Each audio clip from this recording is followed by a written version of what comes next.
안녕하세요, 엔돌슨입니다. 지금 제 손에 넥서스 5가 있는데요.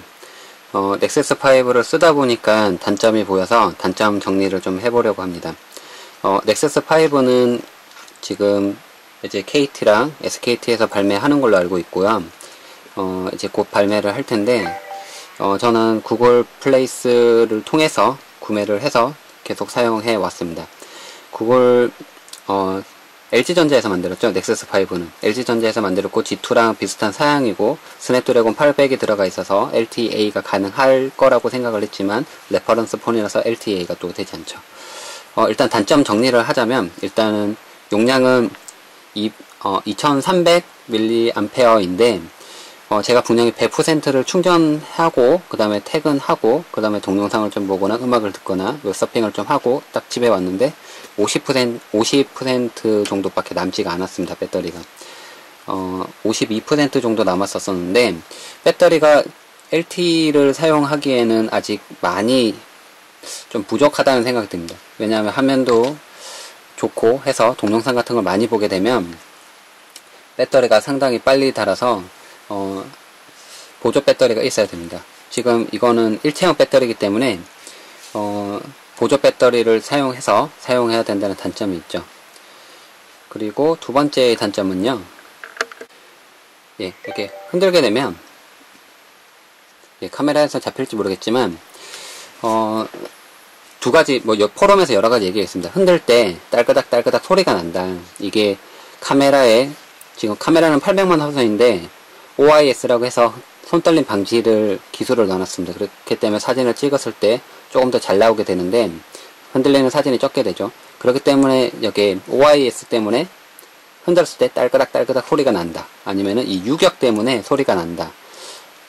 그래서 심지어 여기 유심 부분을 잡고도 흔들어 봤는데 딸그닥 귀에 대고 흔들어 보면 딸그닥 소리가 납니다. 이유는 정확히 모르겠으나 넥서스 시리즈의 다른 것들도 흔들었을 때 딸그닥 4에서도 소리가 났다는 얘기가 있습니다. 일단 흔들었을 때 딸그닥 소리가 나고요.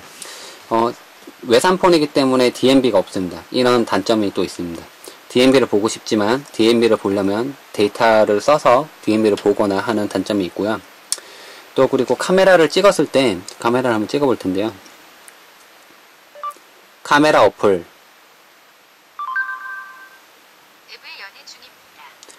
카메라를 찍었을 때 평상시보다 좀 밝게 찍힌다는 58% 정도 밝게 찍힌다는 단점이 있습니다.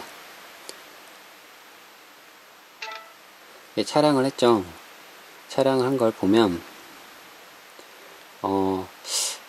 이게 실제로 이렇게 밝은 데서 찍으면 더 밝게 찍히고, 이게 뭐라고 해야 될지, 어쨌든 카메라가 빛을 먹는다고 얘기를 하죠. 그래서 일반 사진보다 조금 더 밝게 찍히는 효과가 있습니다. 그렇기 때문에 어떻게 보면 단점이라고 할 수 있는데요. 사진을 찍었을 때 좀 밝게 찍히는 단점이 있습니다. 그리고 지금 통신사에 제약이 있는데 KT랑 SKT는 유심 기변을 하든 새로운 유심을 넣어서 어쨌든 바로 사용이 가능하지만 LG U+의 경우에는 사용을 할 수가 없습니다. 주파수 문제로 사용할 수가 없고요. 그리고 KT나 SKT를 사용한다고 치더라도 지금 스펙상으로는 스냅드래곤 800이지만 그렇기 때문에 LTE가 지원이 돼야 됩니다.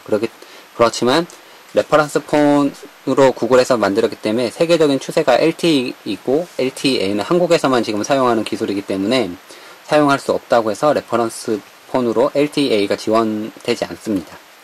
그렇기 때문에 LTE까지만 지원되는 폰이고요. 그래도 속도는 그렇게 나쁘지 않은 정도이고, 가장 큰 단점은 배터리라고 생각이 됩니다. 근데 충전하고 쓰면 또 쓸만한 정도로 쓸만하죠. 그리고 단점이 또 있는데요. 그리고 지금 제가 구매한 거는 16기가입니다. 16기가 넥서스 5 폰이기 때문에 외장 메모리를 꽂아서 확장하고 싶지만 확장할 수가 없습니다. 16기가 이상이 되게 되면 32기가를 구매하든 폰을 바꿔야 되는 거죠. 그렇기 때문에 마이크로 SD를 꽂을 수 없어서 확장을 할 수가 없는 단점이 있습니다. 클라우드를 쓴다든지 아니면은 클라우드밖에 없죠. 클라우드를 써서 네트워크 환경을 써서 확장해서 동영상을 본다든지 그렇게 하기는 가능하지만 안에 있는 16기가에다가 동영상을 넣기는 한 동영상 1기가짜리 한 4, 5개 넣게 되면 다른 음악 같은 것까지 포함해서 용량이 부족하다고 느낄 수가 있습니다. 그래서 만약에 자신이 동영상을 많이 본다고 생각하면 32기가를 구매하는 게 적당하다고 봅니다.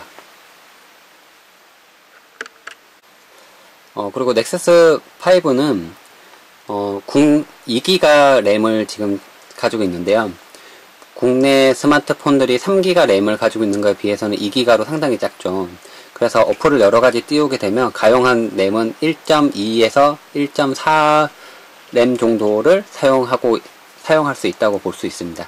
램을 사용할 수 있는 양이 2기가이기 때문에 줄어든다고 볼 수가 있죠. 그렇기 때문에 여러가지 어플을 많이 띄울 경우에는 아무래도 좀 버벅인다는 건 아직 잘 모르겠지만 버벅이지 않을까라고 생각됩니다.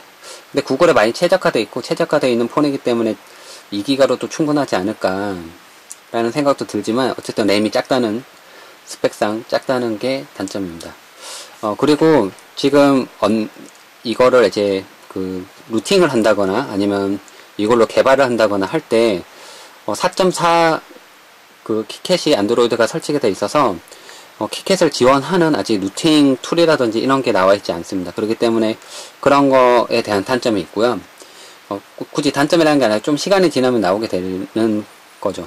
그리고 어플이 아직 키캣에 맞지 않기 때문에 가끔씩 이 앱이 중지되었습니다 하는 그런 오류가 뜨게 됩니다. 특히나 이제 통신사 어플 같은 경우에 안드로이드로 동기화되면서 통신사 어플이 여기 설치가 됐었는데 켜게 되니까 통신사 어플이 중지되거나 아니면은 알 수 없는 원인으로 해서 동작하지 않는 경우가 있었습니다.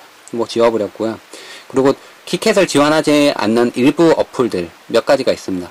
일부 어플들은 정상적으로 동작하지 않고 가끔씩 오류를 발생시키기도 했습니다.